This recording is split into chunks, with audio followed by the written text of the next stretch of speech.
Hopa. That is a greeting I was taught by one of my grandfathers in the Keres dialect of Zia Pueblo, one of the tribes my family is from.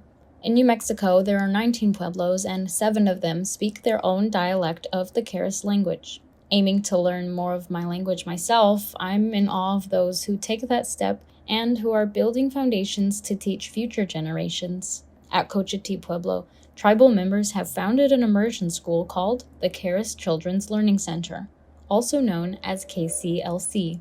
The school serves children from birth to 18, but the lessons are not just for the kids and go beyond the classroom. Hopa hin payakyam sitran hapani hanos sutta. Hello, my name is Dr. Curtis Chavez, and I am from the Oak Clan, and I'm also from Cochiti Pueblo and San Felipe Pueblo. I myself am a second language learner. I did have the fluent speakers in my family, but at that time, it was really frowned upon to speak the Keres language, and so a lot of our parents spoke that English language to us, and that was really how we picked that up, and English is spoken throughout the world. While most of the older generations are still fluent Keres speakers, revitalization is necessary due to a decline of the language being known and used over time. This is due to a variety of reasons, including forced infrastructure on the tribes, religion, and the boarding school era that contributed to stripping people of their language and culture. This is where immersion schools can try to reverse some of those effects and teach in new ways, or in some old ways. Our infant and toddlers and our primary classroom are really, they're the sponges. They're the ones that really pick it up as infants. You really retain what is being taught to you. And that's how a lot of our elder generation picked it up. They were constantly spoken to in the Keres language.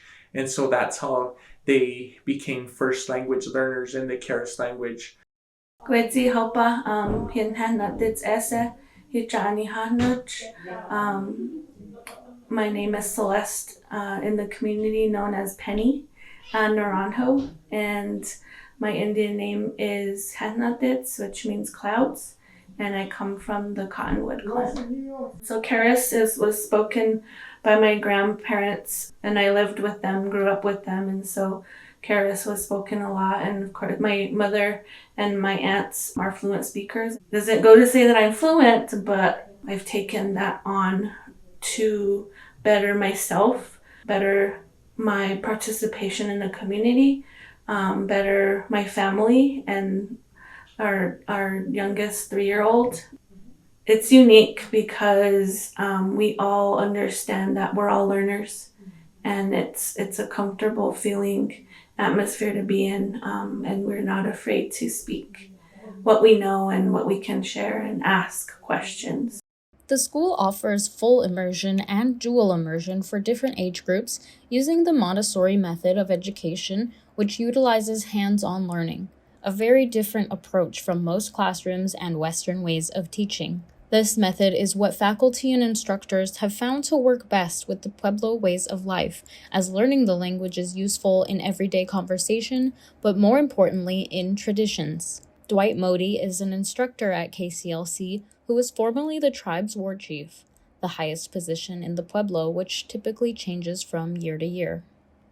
I don't think there's any bigger reward than watching a kid say a specific word or use it in a sentence.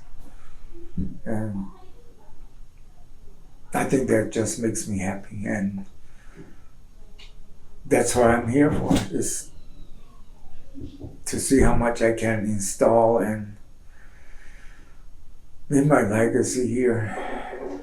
So something they can remember down the line, like, oh yeah, this one bird taught us how to use this language or taught us how to talk.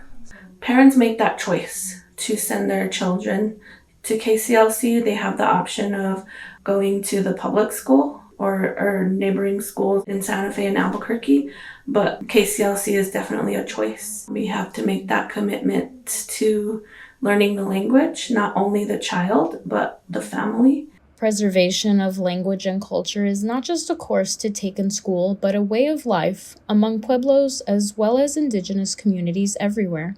The Keres language is very important to the community. In order for us to be Cochiti people, we need to have that language. I've heard even one of our elders say our ancestors, as they have passed on, they don't speak English, so how are they going to understand you when you pray as well?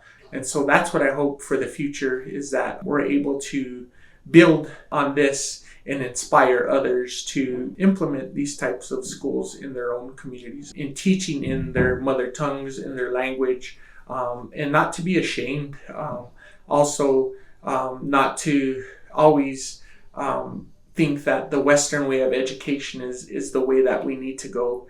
And so we need to really be strong and resilient.